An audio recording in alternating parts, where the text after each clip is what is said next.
is me, Professor Someone You Definitely Don't Know, and today we're going to be covering stigmatizing language against both substance use and mental health. So we're going to dive right in here, but first, before anything else, this is PH. Duh.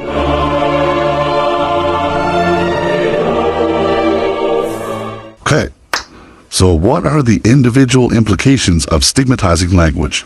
To start us off, I'm going to give a few examples of this stigmatizing language so you can understand what I'm talking about here. Addict, dirty, crackhead, junkie, So everything I'm about to say comes from the National Institute of Drug Abuse.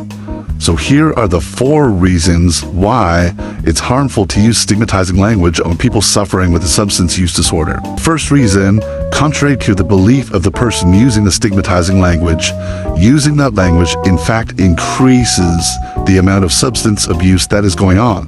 It doesn't make them feel like, oh, I shouldn't be doing this. If anything, they get more stressed, leads to more substance abuse. As well, it decreases the percent of people going to seek help, and it makes them less likely to disclose their use of a substance at all. Finally, having these stigmatizing behaviors leads to people with substance use disorders receiving poorer quality of care from health professionals. All of this put together shows the real effect that a word can have on a person. It's not just something you say, it's something that you're perpetuating.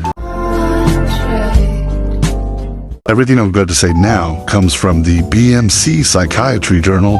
I'll put a little picture on the screen of exactly where it's from.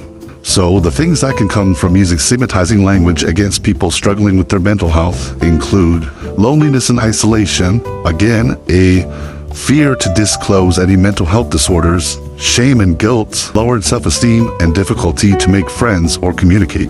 So, by using this stigmatizing language, whether or not your intention was to decrease the mental illness or decrease the amount of substance use, you are further worsening the symptoms and worsening the environment for these people who are struggling.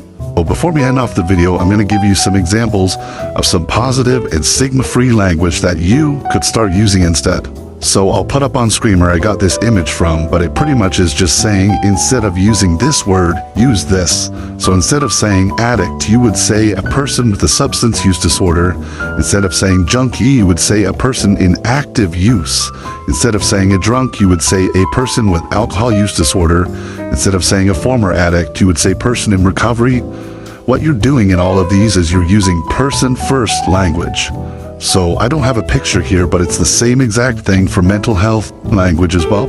So you would just use person-first language. Instead of saying someone who's mentally ill, you would say a person with depression or a person with anxiety, things like that. It's just important to separate the person from what they're struggling with because they're a whole person before anything else.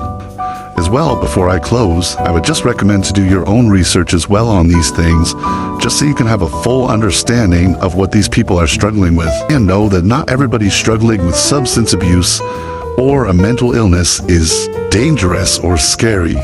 Most people are fully functioning, and you wouldn't even be able to tell unless they told you. So let's all just be nicer to each other and realize that we're all people, no matter what we're going through. Thank you. Well, my collar's blue and my neck is red.